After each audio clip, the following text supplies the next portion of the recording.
Tudo bem, pessoal? Eu tava afastada um pouco da página todo esse tempo. O pessoal tava me mandando mensagem falando: o que aconteceu? Tá tudo bem com você? Você já não tá mais postando nada. E eu fiquei feliz do pessoal sentir falta. Eu acho que isso foi uma coisa boa, me deixou bem feliz. E, bom, por que eu não tava postando então? Primeiro eu vou começar já contando a novidade. Eu tava, como muita gente sabe, eu tava escrevendo meu livro. Tava escrevendo meu livro, o primeiro de uma série de livros. E eu finalmente terminei. Então eu tava recolhidinha no meu canto, terminando o livro, escrevendo tudo. E por isso que eu não tava postando tão seguido, nem fazendo mais lives. Mas finalmente eu terminei meu livro. Eu tô muito, muito feliz, porque eu tô desde janeiro escrevendo esse livro. Foram longos 9 meses de muitas coisas, muita comunhão com Deus, muita reflexão. Veio a pandemia, então assim, todo o ambiente que, graças a Deus, favoreceu para conseguir terminar esse livro. E agora, então eu já acho que já consegui uma editora que vai fazer a publicação. Por que eu tô falando que eu acho? Porque ainda falta a gente assinar uns papéis e tudo mais. Mas eu já gostei deles, a comunicação fluiu bem, eu acho que já com eles, né? A boa notícia então é que eu terminei o livro. A má notícia é que vai demorar um pouquinho ainda. Eu achei que ia ser mais rápido o processo, só que eu não sei, como é a primeira vez que eu vou publicar um livro, eu não sabia bem como que eram as fases. Então tem que passar pela revisão, pela ilustração, pela escolha da capa, tudo. Então vai levar mais ou menos 2 meses para fazer a publicação no Amazon primeiro, que nada. E depois eu vou fazer a publicação impressa em janeiro, mais ou menos, né? Mas é muito emocionante para mim. Estou muito contente. Bom, então hoje o assunto que eu queria falar nessa live é sobre a parábola do filho pródigo, que a gente conhece muito bem, né? Eu acho que muitos cristãos, se não todos, conhecem bem essa parábola. Deixa eu começar a ler aqui os versículos. Lucas 15, 11. E disse: Um certo homem tinha 2 filhos, e o mais moço deles disse ao pai: Pai, dá-me a parte da fazenda que me pertence. E ele repartiu por eles a fazenda. E poucos dias depois, o filho mais novo, ajuntando tudo, partiu para uma terra longínqua, e ali desperdiçou a sua fazenda, vivendo dissolutamente. E havendo-lhe gastado tudo, houve naquela terra uma grande fome. E ele começou a padecer necessidades. Esse filho que fugiu com o dinheiro do pai, da herança, né, do pai, começou a passar necessidades. E foi e chegou-se a um dos cidadãos daquela terra, o qual o mandou para os seus campos a apacentar porcos. E desejava encher o seu estômago com as bolotas que os porcos comiam, e ninguém lhe dava nada. E caindo em si, disse: Quantos trabalhadores de meu pai têm abundância de pão, e eu aqui passando fome? Levantar-me-ei e irei ter com meu pai. E dir-lhe-ei: Pai, pequei contra o céu e perante ti. Já não sou digno de ser chamado teu filho. Faze-me como um dos teus trabalhadores. E levantando-se foi para o seu pai, e quando ainda estava longe, viu o seu pai e se moveu de íntima compaixão, e correndo lançou-lhe ao pescoço e o beijou. E o filho lhe disse: Pai, pequei contra o céu e perante ti, e já não sou digno de ser chamado teu filho. Mas o pai disse aos seus servos: Trazei depressa a melhor roupa e vestilho, e ponde-lhe um anel na mão e sandálias nos pés. E trazei o bezerro cevado e matai-o, e comamos e alegremo-nos.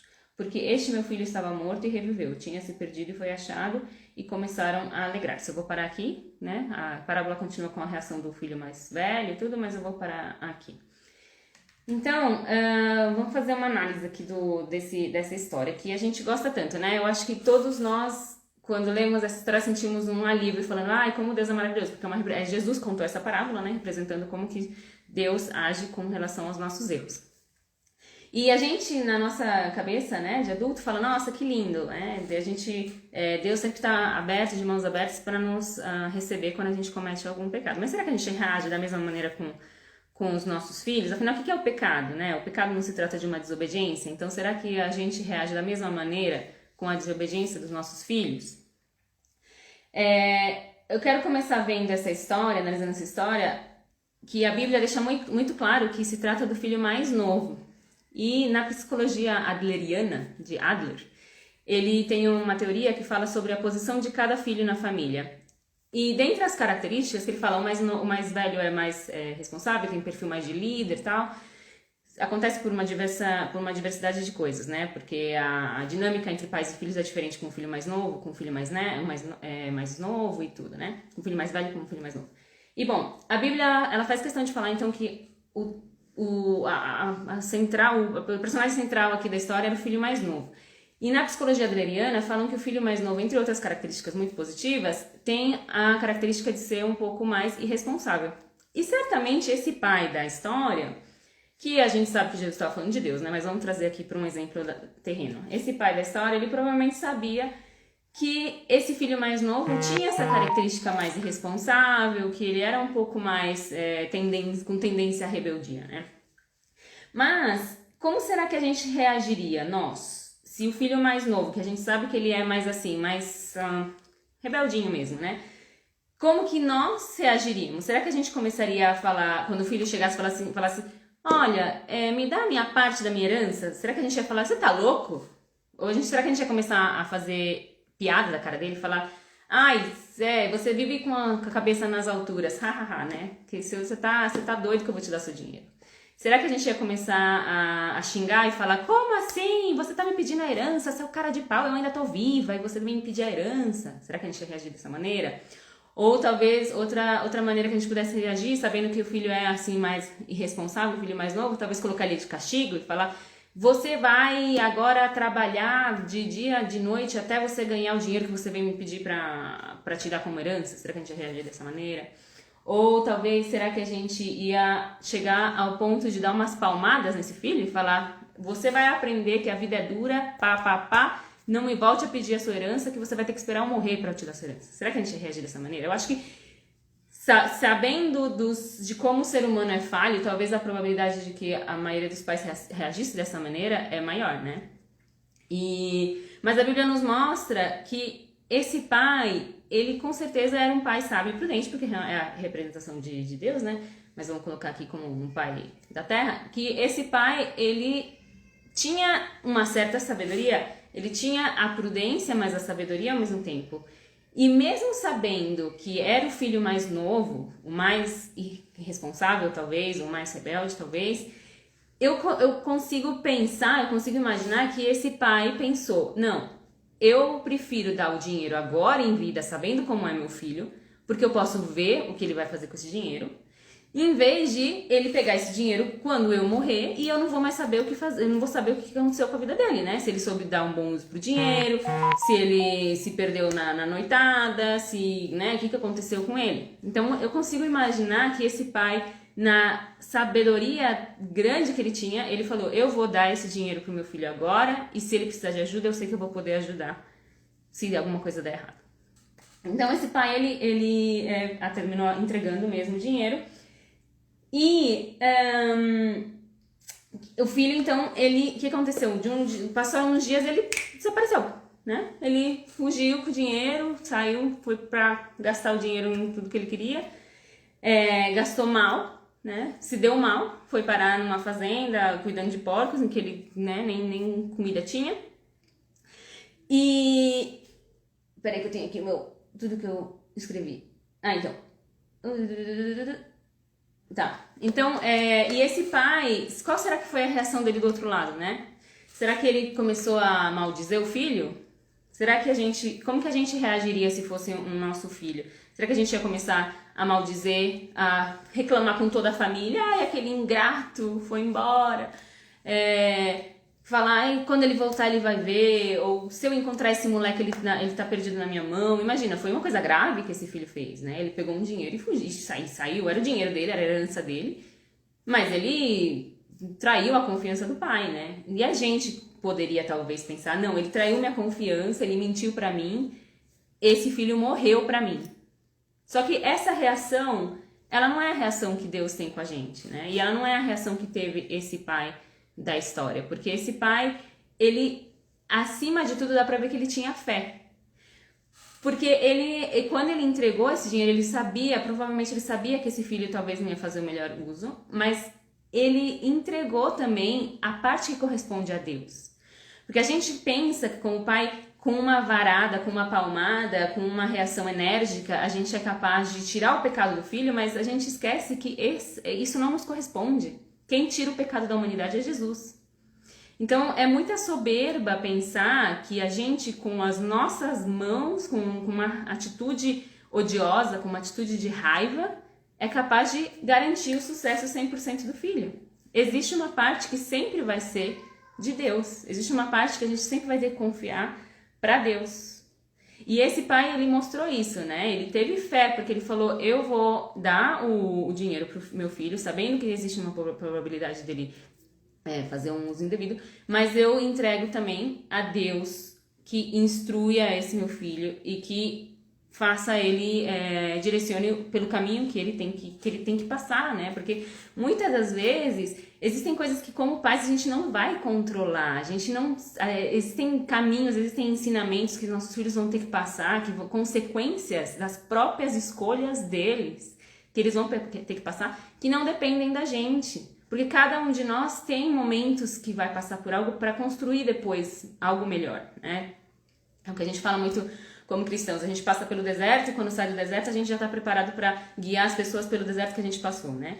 E realmente existem coisas que nossos filhos vão viver que não está nas nossas mãos, que eles vão sofrer consequências, mas a gente tem que ter fé que Deus tem um propósito na vida deles. E não adianta a gente querer que com varadas a gente vai libertar ou afugentar eles de qualquer tipo de problema, porque isso é uma mentira. Para que eu vou então recorrer a esse recurso se não me garante nada, né?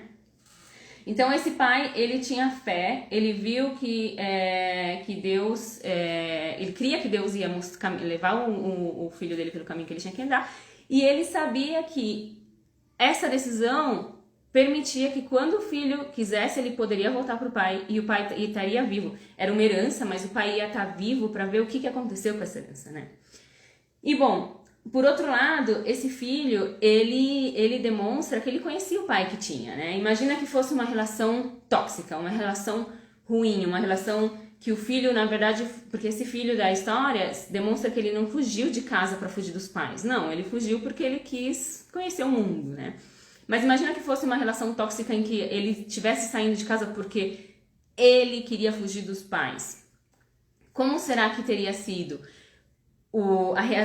as memórias, a recordação que ele tinha do pai enquanto ele estava passando problemas? Ele não ia querer voltar para casa. Porque imagina, um filho que sai assim rebelde por causa do maltrato dos pais, ele pensa, capaz que eu vou voltar para casa, jamais eu vou voltar, porque os meus pais foram justamente o motivo pelo que eu saí e eles vão me julgar, me bater, me gritar, me humilhar. Eu prefiro estar aqui, pelo menos eu tenho chance de ir para tentar a vida, encontrar socorro em outro lugar. Não, mas esse filho, ele demonstra que ele conhecia mais um lado misericordioso do pai e amoroso do que um lado bravo. Obviamente, né? Todos temos um lado bravo, todos lidamos com essa emoção, mas esse filho, ele sabia que esse pai, por mais que ele estivesse bravo com o que ele tinha feito, ele jamais ia tratar ele com pedradas e julgamentos. Ele conhecia o pai dele. Talvez ele pensou que o pai dele pudesse aplicar nele uma consequência, né? Como, você já agora vai trabalhar com um servo, já não para, né? Para, sei lá, talvez pagar de volta o que você pegou. Mas ele sabia que esse pai ia receber ele de qualquer maneira. E isso é interessante porque pensa na sua família, né? Ou no seu grupo de amizade. Deve ter aquele familiar ou aquele amigo que você nunca vai contar um problema. Todo mundo tem. Que você sabe que na hora que você contar um problema para essa pessoa vai vir com eu te avisei. Ou ela vai vir com você é assim mesmo, seu responsável. Ou ela vai vir com pedras, julgamentos, né? E esse tipo de relação, de relacionamento, é ruim, porque você não se sente à vontade de contar seus problemas para essa pessoa, né? E tem muitos pais que agem assim. Então eles quebram o relacionamento entre pais e filhos, né? Os pais quebram o relacionamento com seus filhos por estar sempre com essa atitude de julgar, de falar, eu te avisei, você não faz o que eu falo, você é irresponsável, e coloca as etiquetas, né? Você é um irresponsável, você não aprende, você não escuta o que eu falo. E tudo isso vai minando a relação. Então, quando o filho tem um problema, ele não vai correr pro pai. Ele vai correr para outra pessoa.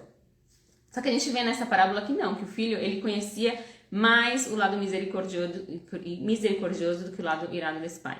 E essa relação era boa, essa relação era saudável. Tão saudável que quando ele estava ruim, quando ele estava no momento, assim, do fundo do poço dele, ele sabia para quem ele tinha que correr, que era pros braços do pai dele. Então, a gente tem que pensar que numa situação tão grave como ele fez, a reação que a gente tem para coisas tão pequenininhas, às vezes não é comparada a essa reação que esse pai teve para uma coisa tão grave, né? Às vezes o filho erra numa coisa tão boba, sei lá, ele caiu e tropeçou. Em vez da gente falar, machucou, filho, tá vendo? Presta atenção, porque quando você corre assim, você cai. Não, começa, menino, não sei o que, nananana, como se fosse algo assim gravíssimo que o filho tivesse feito. Então na parábola ele fez uma coisa grave e nem assim esse pai reagiu dessa maneira. E a gente às vezes reage de uma maneira muito pior por coisas bobas, por coisas pequenas. E bom, por fim, então eu queria falar que então na pele desse pai, né? Como que você reagiria? Primeiro, será que você pensaria com sabedoria qual o momento correto de dar o que o filho está pedindo? Será que você teria fé para entender que você não é dono, né, que nós, né, vamos falando só de você julgando, porque eu também, né, posso chegar e sou humano e posso comentar a mesma coisa. Então, será que a gente teria fé de entender que Deus tem sempre vai ter a parte que corresponde a Deus? Será que a gente tem humildade como pais de entender que nós não somos donos do destino dos nossos filhos? Será também que a gente é capaz de receber os nossos filhos de braços abertos? Ou será que a gente seria daquelas que quando o filho voltasse numa situação assim ia falar, não, pra fora, sai da minha casa, você me traiu, você traiu minha confiança, você mentiu pra mim, você fugiu, agora você vai viver na rua, sai daqui, não quero mais saber de você, você morreu pra mim, meu filho, morreu. Será que a gente ia agir dessa maneira? O que teria acontecido? Qual teria sido o final dessa história se esse pai tivesse reagido como a maioria, não maioria, não quero falar assim, mas como muitos pais cristãos reagem, sendo rígido, sendo general, sendo julgador? Como será que seria o final dessa história? Né? Um pai que tivesse ou proibido o filho de entrar em casa de novo, ou recebido ele com palmada, varada, julgamento, né? Essa relação de pai e filho já estaria machucada.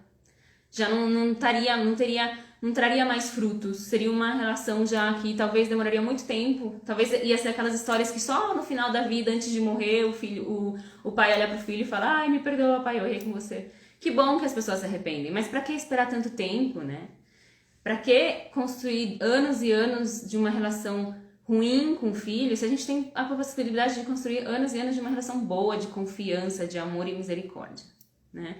Então, fica aí a reflexão pra gente, pra todos nós, como pais, pedir a sabedoria de Deus, ter humildade de pensar que não está nas nossas... É uma humildade, é um alívio pensar que nem tudo está nas nossas mãos. É um alívio pensar que existe sempre uma parcela que é de Deus, os nossos filhos não são nossos filhos são antes de Deus.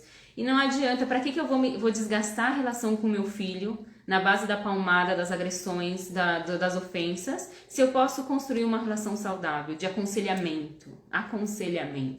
Acho que essa é a palavra primordial que a Bíblia repete tantas vezes. Nós não somos donos do destino dos nossos filhos, nós somos aconselhadores, nós somos guias, ok? E o aconselhar não é você falar, você vai fazer o que eu mando e pronto. Isso não é aconselhar. Aconselhar é falar, filho, presta atenção, olha como eu faço, faz igual. Filho, olha os erros que eu cometo, não cometa esses. Ou filho, eu também tenho medo. Isso é um aconselhamento.